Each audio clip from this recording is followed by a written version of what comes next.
Arun D Jose സംവിധാനം ചെയ്ത് ഇന്ന് തിയേറ്ററിൽ വന്ന സിനിമയാണ് ബ്രൊമാൻസ്. ഇപ്പോൾ ബ്രൊമാൻസ് എന്ന് പറയുമ്പോൾ തന്നെ അതിനകത്ത് കാസ്റ്റ് ആൻഡ് ക്രൂ എന്ന് പറയുമ്പോൾ തന്നെ അതിനകത്ത് മെയിനായിട്ട് പറഞ്ഞ നമ്മുടെ അർജുൻ അശോകൻ, അതുപോലെ നമ്മുടെ മാത്യു തോമസ്, മഹിമ നമ്പ്യാർ, അതുപോലെ തന്നെ നമ്മുടെ JK പ്രൈമിലുള്ള JK, അതുപോലെ നമ്മുടെ സംഗീത് എഡിറ്ററും അതുപോലെ തന്നെ പ്രൈമിലുള്ള. അപ്പോൾ ഈ പടത്തിൻ്റെ ഒരു സ്വഭാവം എന്ന് വെച്ചാൽ ഫസ്റ്റ് തുടങ്ങുമ്പോൾ തന്നെ ഒരു നോർമൽ രീതിയിലാണ് തുടങ്ങുന്നത്.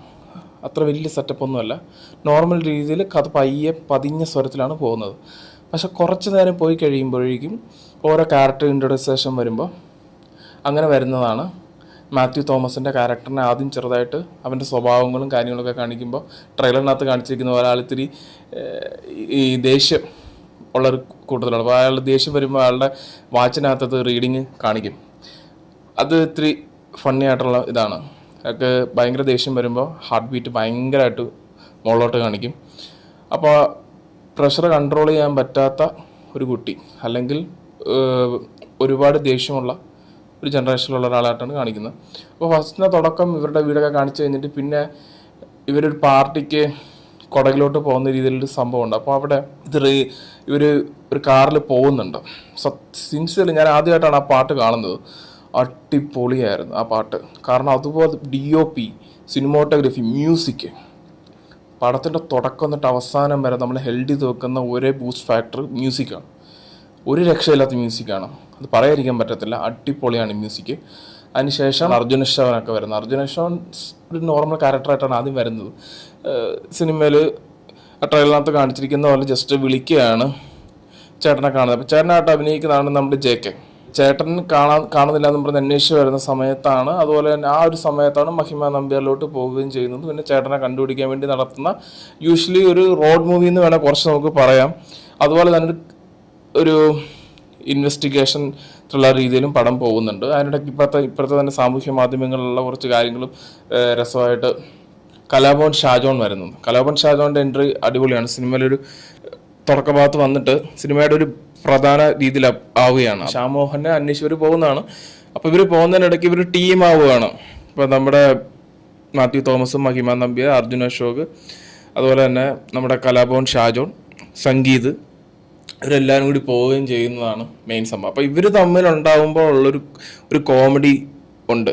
ഫസ്റ്റ് ഹാഫ് ഇങ്ങനെ ചെറുതായിട്ട് ഇങ്ങനെ പോയിട്ട് ഇവരെല്ലാം കൂടി ഒരുമിച്ച് അങ്ങോട്ട് പോകുന്നതാണ്. അതാണ് മെയിനായിട്ട് കാണിക്കുന്നത് ഫസ്റ്റ് ഹാഫ്. അത് പോയി സെക്കൻഡ് ഹാഫിലോട്ടാകുമ്പോൾ നമ്മുടെ യൂഷ്വൽ ഇതുപോലെ തന്നെ എല്ലാവരും കൂടി ഒരുമിച്ച് കൂട്ടപ്പിരിച്ചിട്ട് പോലെ എല്ലാവരും കൂടി അവസാനമാകുമ്പോൾ ക്ലൈമാക്സിലോട്ട് എടുക്കുമ്പോൾ ആളെ കണ്ടുപിടിക്കുകയും ചെയ്യുന്നത്, അതിനുവേണ്ടി ഒരു പ്ലാൻ ചെയ്യുന്നത്, പ്രത്യേകിച്ച് ത്രില്ലേഴ്സും ഹൈസ്റ്റും ഒക്കെ ഇഷ്ടപ്പെടുന്നവർക്ക് നമുക്ക് ഭയങ്കരമായിട്ട് കണക്ട് ചെയ്യും. അതുപോലത്തെ രീതിയാണ്. അതുപോലെ മ്യൂസിക് ഒരു രക്ഷയില്ലെന്ന് വേണം പറയും പടത്തിൽ. കാരണം തുടക്കം തൊട്ട് അവസാനം വരെ മ്യൂസിക് എൻഗേജ് ചെയ്ത് നിർത്താൻ സാധിക്കുന്നുണ്ട്. അതുപോലെ തന്നെ ഷാജോൺ ഒരു കോമഡി കഥാപാത്രമായിട്ട് ആദ്യം ഇൻട്രൊഡ്യൂസ് ചെയ്യുന്ന ഒരു ഗുണ്ട എന്ന രീതിയിലാണെങ്കിലും ഇടയ്ക്ക് കോമഡി കഥാപാത്രം ആണെന്നുണ്ടെങ്കിലും ക്ലൈമാക്സിൽ ഭയങ്കര മാസമായിട്ടുള്ള സീൻസ് കൊടുക്കുന്നുണ്ട്. അതുപോലെ തന്നെ എല്ലാവരും പൊളിച്ചെടുക്കണം. അപ്പോൾ അർജുൻ അശോകൻ തുടക്കം തൊട്ട് നമ്മൾ വിചാരിക്കും അർജുൻ അശോകൻ എന്താ വലിയ റോളില്ല, ഒരു പാവമായിട്ടാണ് കാണിക്കുന്നത്. ഈ ചേട്ടനും അനിയനും ഉള്ള സംഭവമാണ്. ഇപ്പം ശ്യാമോഹനും മാത്യു തോമസും ചേട്ടനും അനിയനും രീതിയിലുള്ള റൊമാൻസ് എന്ന രീതിയിൽ വരുന്നത്. അപ്പോൾ അതിനകത്ത് നമ്മൾ അർജുൻ അശോകൻ്റെ റോള് ഭയങ്കര ചെറുതായിട്ടായും തോന്നും. പക്ഷെ അവസാന ക്ലൈമാക്സിലോട്ട് വരുമ്പോൾ ഇങ്ങേരുടെ ഒരു സാധനമുണ്ട്. ഇങ്ങേര് പൊളിച്ചടുക്കുകയാണ്, നമ്മളെ പിടിച്ചിരുത്തുന്ന അർജുന അശോക എന്ന് വേണമെങ്കിൽ പറയാം. സംഗീതം അടക്കടക്ക് വിറ്റടിക്കുമ്പോൾ ഇങ്ങനൊരു പെർഫോമൻസ് കൊണ്ടും ബോഡി മൂവ്മെൻറ്റ്സ് കൊണ്ടും അടിപൊളിയാക്കുകയാണ് നമ്മുടെ അർജുന അശോക്. ശരിക്കും പറഞ്ഞാൽ ശ്യാമോഹന നമ്മുടെ JK അധികം റോളില്ല സിനിമയിൽ. മഹിമ നമ്പ്യാർക്കും അതുപോലെ തന്നെ പിന്നെ മാത്യു തോമസിൻ്റെ ദേഷ്യം വരുന്ന സീൻസൊക്കെ അടിപൊളി. മൊത്തത്തിൽ ഒരു റോഡ് മൂവി പോലുള്ള മൂവിയാണ്. ഒരു ത്രില്ലർ മോഡിലാണ് പോകുന്നത്. പക്ഷെ ഫാമിലി എൻ്റർടൈൻഡ് ആയിട്ട് നല്ല രീതിയിൽ കണ്ടിരിക്കാം. ക്ലൈമാക്സ് ആകുമ്പോഴേക്കും നമുക്ക് എക്സ്പെക്ട് ചെയ്യാവുന്ന ക്ലൈമാക്സ് ആയിരുന്നെങ്കിൽ പോലും ഒരു കണ്ടിന്യൂഷൻ ചെറുതായിട്ട് ഇടുന്നുണ്ട്. അത് എല്ലാ സിനിമയിലും പോലെ. പിന്നെ ഒരു ലാസ്റ്റ് ഒരു പാട്ടും കൂടി ആയിട്ട് സിനിമ വരുന്നു. മൊത്തത്തിലൊരു ഫാമിലി എൻ്റർടൈനറാണ്.